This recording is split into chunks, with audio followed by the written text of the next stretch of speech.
The first thing we had in mind was, when you talk of the diaspora, in Sri Lanka, everybody thinks you're an extremist or somebody who's against Sri Lanka. That is the feeling that was brought upon us during the war.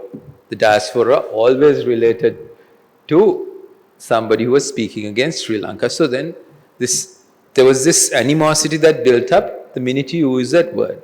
But that really isn't the case. A Sri Lankan who's now living in another country is part of the diaspora. They can be Sinhala, they can be Muslim, they can be Tamil, they can be Burgher, any religion, all part of the diaspora. So this whole bad feeling, I think, pushed us apart even further. Historically also, the events that took place in Sri Lanka over the years has distanced some of our own people from the country. Then those living overseas now, also there are those who want to come to Sri Lanka, get dual citizenship, get involved in the development of the country, help us to come out of the difficult times, but don't know how to do it. The bureaucracy sometimes is quite significant. But Harsha, our Controller General of Immigration, is trying to weave through some of the problems and is making some headway.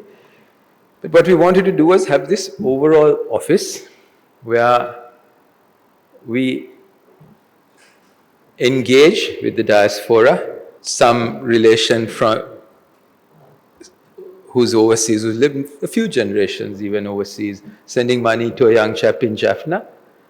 We don't want them to go and buy an expensive motorcycle and then end up in a gang fighting each other within Jaffna. We want them to use this money for something good, a good investment, so that will help not just their lives, not just help Jaffna, but also help Sri Lanka.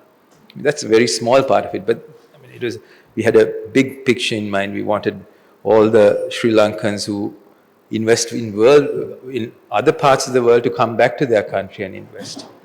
We wanted to assist them with getting their dual citizenship, maybe the renewal of a passport, some information on their relations, anything.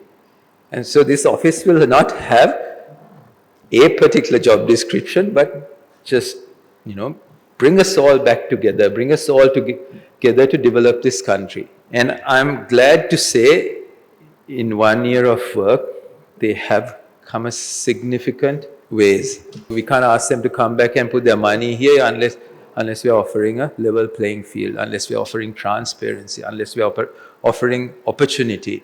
Opportunity will come when the other things come, like transparency, level playing field, and we become attractive.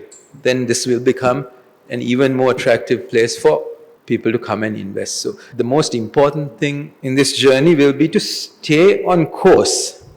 We can't let political rumblings disrupt us. The journey we are undertaking eventually will make sure that political rumblings will not disrupt us. But until we get there, we still run the risk of getting disrupted. And we just can't afford to have that. It is very easily doable if we all work at it together and we keep the citizens of this country, the communication with them, very clear and crisp, and that we're doing all this for them. Although it's difficult right now, it will get better by the end of next year. There's lots of light at the end of the tunnel. It is going to be a good time for us. And I think we can see rapid growth after that.